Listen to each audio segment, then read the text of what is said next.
When I first met my wife, she asked me if I had any hobbies. I was a little reluctant to tell her about my gaming hobby because I didn't know whether or not that would be a turnoff. However, as we dated and got to know each other a little bit better, she started to pick up on some of the games that I loved, and she even found a few of her own that I fell in love with. Today, we're going to look at two games that we as a couple really enjoy as two-player games. We're going to be looking at Jaipur by Sebastian Pausch and published by GameWorks Games, and Patchwork by Uwe Rosenberg and published by Mayfair Games and Lookout Games.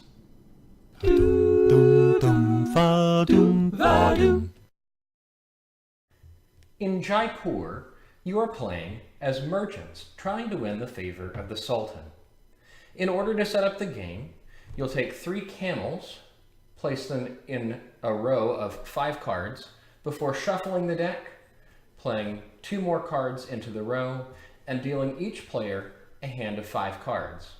Once a player receives their hand of 5 cards, they'll look through, take any camels, and place them in a pile in front of them.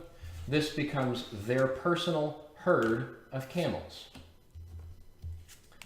Now, once the 2 players have done this, you'll select a first player and we'll begin. On a player's turn, they may take one of the following actions. One action that a player could take would be to discard any number of cards of a matching good in order to take that many goods tokens from the stack off to the side. Goods are stacked with their highest point values on top, descending down to their lowest point values below. So for example, these rubies, the first and second rubies, are worth 7 points, but from that point on, all other rubies are worth 5. Likewise with the leather, which is the least valuable of the commodities, the top token is worth 4, the next is worth 3, the next is worth 2, and then the remaining tokens are all value of 1. Another action that a player could choose is to take one card from the collection in front of them and put it into their hand, replacing it with the card from the deck. If a player would like to take camels, they can take all of the camels in the offer, place them into their herd, and replace them with cards from the deck.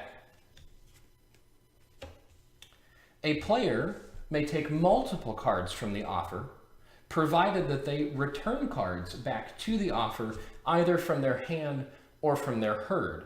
So for example, this player could take 2 spices and a silk, place them into their hand, returning 2 camels and a leather.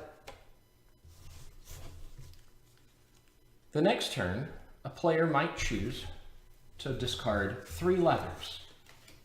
They would put them into the discard pile, and they would take the top 3 leather tokens, valued 4, 3, and 2, place them into their area, as well as a mystery token with 3 cards marked on it. Since they sold 3 at the same time, they also collect that token. The mystery tokens, the 3-card mystery tokens range in value from 1 to 3 points. The 4-card tokens range from 4 to 6 points, and the 5-card tokens range in value from 8 to 10 points. It's very worthwhile to try and buy 5 of a kind if you can. The only exception to the normal rules of discarding to gain goods are the top 3 goods, the silver, gold, and rubies. You must discard at least 2 cards in order to obtain those. Gameplay continues back and forth taking one action until either the entire deck is empty and you would go to refill and there are no cards remaining in the deck, or until 3 of the 6 goods stacks have been fully depleted. At which point, you turn over the stacks in front of you, tally up the numbers, and whoever has the most numbers wins that round. Mention a point of note: whoever has the most camels receives this 5-point bonus token at the end of the round. At the end of the round, the player who has the most points receives a seal of excellence from the Sultan. The first player to receive 2 seals of excellence is the winner. And that's how you play Jaipur. Alrighty folks, we're here with a special 2-player couples edition of Board with Friends. And our first game is Jaipur. Jess, do you want to go? Well, first you need to set out your camels, if you have any. And then do you want to go first? Sure, why not? All right, 1 camel. All right. Looks like I have a choice of a lot of camels and some gold. It is a lot of camels. I think I'll play 3 spices. Yeah, that's a good bet. Yeah. That's your opening hand. So that's pretty good. Yeah, I'll take that. I have a pretty good opening hand too. I'm going to play 2 rubies. So, my opening play. Ruby person.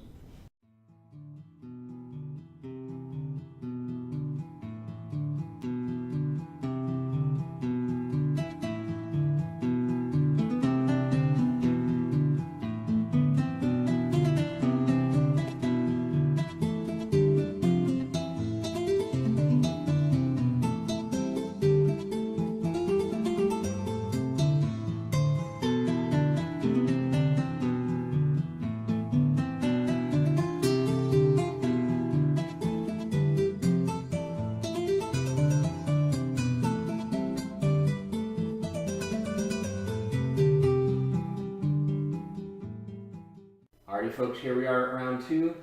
Jess scored 79, I scored 72, so she has won a seal of excellence, and we move on to round 2. Hopefully I get a chance to redeem myself.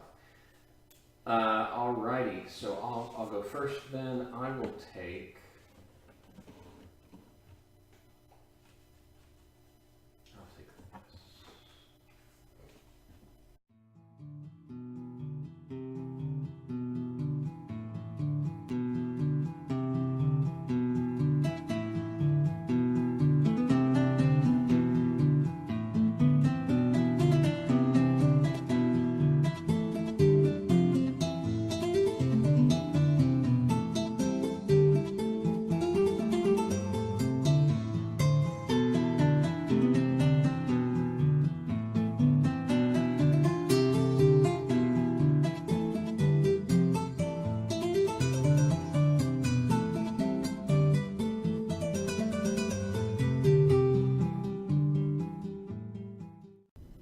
Alrighty folks, again a final score of 72-79. Jess wins her second seal of excellence and therefore wins the game of Jaipur. Hold on, we'll be right back with Patchwork. In Patchwork, you and the other player are playing as competing quiltists, trying to use limited time and patches to create the most beautiful quilt possible. There are 2 players, and each player receives a player board of 9x9 squares, a matching player token of their color green or yellow, which is placed at the beginning of the time board, and 5 buttons, which are the currency in this game. Once each player has their required starting items, you're ready to set up the rest of the game. You'll take the time board and place it in the center, along with a small 1x1 patch placed on each of the designated spots on the board, as well as lay the patches around in a circular or oval pattern, as well as placing the 7x7 bonus tile beside the main board. Once you've laid the fabric tiles out, you'll find this small 2x1 and place this neutral pawn immediately to the next spot clockwise. Once you've done that, you determine a starting player and you're ready to play. Once you've determined your starting player, in this case yellow, players take turns going mostly back and forth, but not always, doing one of two things. They will either purchase a patch from the next 3 available in clockwise order, or they will pass, moving in front of the other player on the time track and collecting that many buttons. If I'm the yellow player, I see that I have 5 buttons. There are 2 patches in front of me that I can purchase. There's one that costs 2 buttons and 2 time, and there's one that costs 3 buttons and 6 time. You'll notice it also has 2 buttons printed on it. That's the one that is the player I will purchase. I will take 3 buttons, return them to the bank, and take this tile, placing it somewhere on my player board. Now I will advance the yellow part 6 forward. 1, 2, 3, 4, 5, 6. Over the course of my movement, I passed over a button on the time board.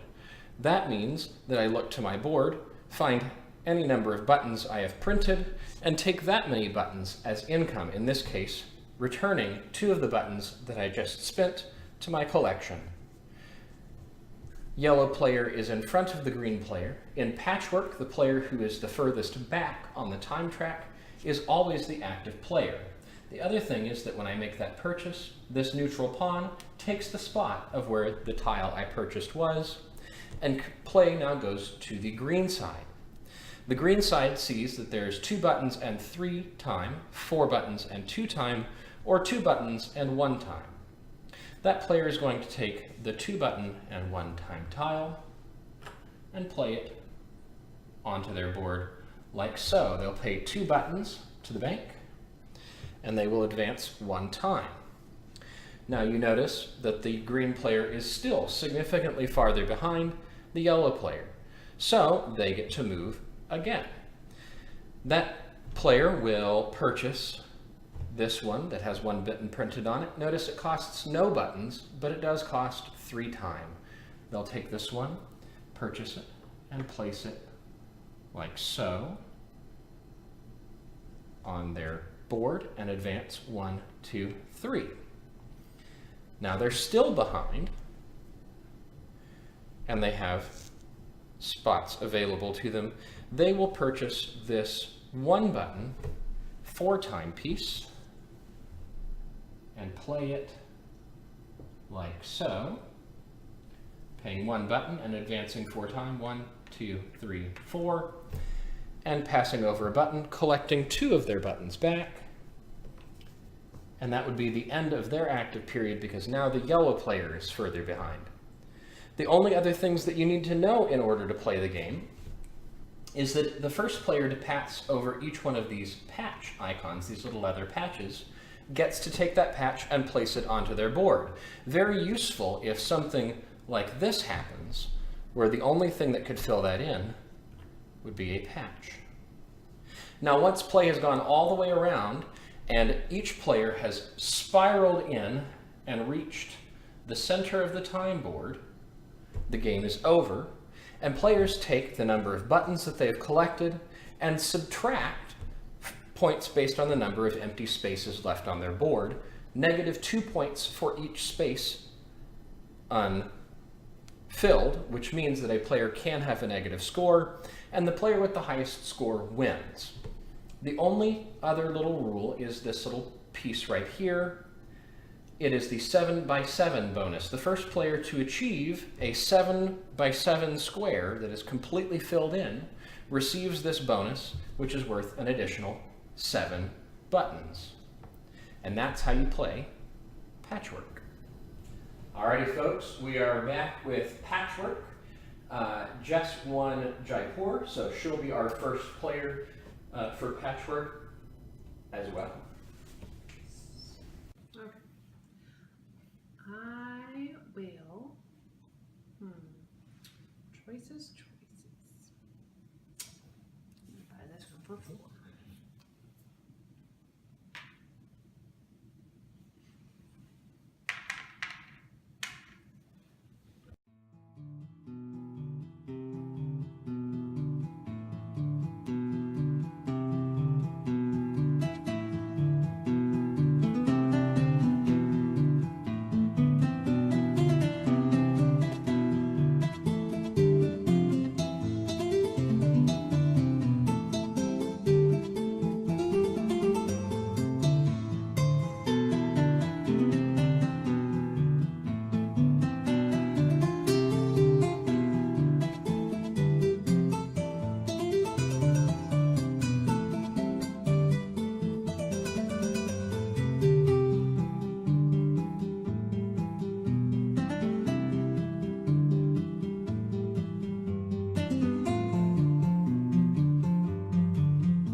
Alrighty.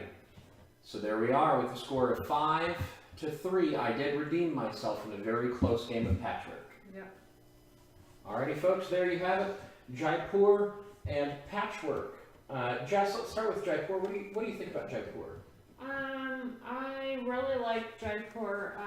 It's a fun game. It's easy to pick up if you play a lot of games. I really like the size of the box. I like that you could probably travel with it. I like that you could probably even sit in an airport and play it pretty easily. I don't think you could play it in a car. I think it'd be too bumpy. No. Or like a train would be too bumpy, I think. Whatever. But that's besides the point. I think it's just like a really fun, easy, like going game, especially when you just don't want to think too hard, but it's not too easy where you're going to be like, oh, I'm so bored with it, you know. And the quality is very good on the game. I mean, I really don't have any issues with it, other than when you're adding up the scores with like the different numbers and how they're on the back. Sometimes that's a little clunky and it takes a little while. But besides that, it's a really good game. Yeah. What do you give it out of 5? I give it really like a 4.5 out of 5. Yeah. Very cool. I like a lot about the game. I like that it's relatively light, but both of these games, we were just talking about them being deceptively simple. I love deceptively simple games. Or deceptively complex, rather. They seem relatively simple at the outset. They're very straightforward as far as the rules are concerned, and yet the interactions in the game kind of make it a little bit. You have to plan for what the other player is doing, and when it's a one-on-one sort of game, there's a lot more watching what the other player has, or else you get bit in the behind like I did in our second round of Jaipur, where I had a hand set up to make 2 turns of purchases to clear out the board and end the game, and then Jess cleared out something and ended the game, and there we were, and I was kind of caught, with cards left over in my hand that I didn't need at that point. So I like it. It's a lot of fun. It plays quickly. It's great for those days that you come home, you really want to play a game, but you really don't want to sit down for a long period of time. And it's great for part of a date night to play a game without spending the whole night playing a game, because believe it or not, my wife likes to do other things too. And so, I'm going to give it a solid 4 of 5. Let's move to Patchwork. Jess, what do you think about Patchwork by our friend Uwe? Alright, on first, like when we were at the game store, Wizards Asylum. We love that place, by the way. We were discussing this game, and I was completely against it because I was like, ugh, it's about quilts. Like, that just seems so, like, just dumb. Like, I know. And I just, like, put my foot down, and of course my husband, being himself and dealing with me and my tantrums, he was like, oh, come on. And I was like, fine, we'll buy it. And then we played it the first time, and it, like, pained me to be like, I do really like it. I love this game. Like, I am even going to play it with my grandma, who is in her 90s, because it is that, like, accessible of a game, but it also causes you to use your brain. Because don't get me wrong, my grandma's not feeble-minded. She plays card games, like, every day. So she has the mind to be able to play this game. It's not that easy. But it's so much fun. I love it. Like, even when my husband just is like, let's, play a game. I'm like, let's play Patchwork, please. So I give it a 5 out of 5. I recommend it to everyone. I recommend it to even new players, old players. I don't care who you are. I recommend it to everyone. Very cool. I like the fact that, I too, looking at it, I scroll through Board Game Geek at one point when it was relatively new, and I see this thing soaring through the hotness list and soaring through the ranking system, and I'm sitting here thinking, oh, man, come on, it's quilting. It's quilting, right? And I sit here and I think, Rosenberg has this game, and he has Agricola is another really successful game of his, which is about farming. And I'm sitting here thinking, this guy's a master. He takes a quality game, puts it over a otherwise boring concept. No, people want to play knights and space explorers. Usually they don't want to play farmers and quilters.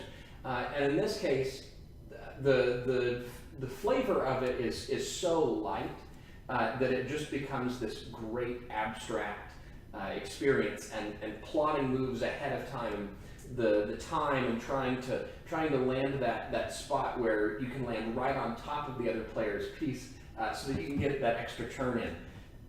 It's fantastic. I love it. It's a very simple to explain game with a lot of strategic depth.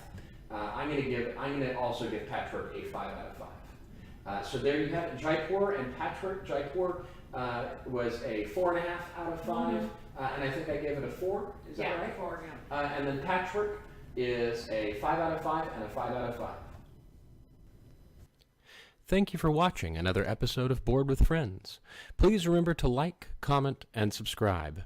Also, check out our GoFundMe page linked in the video description. Ladies and gentlemen, we hope that you're never bored, but if you are, we hope that you're bored with friends.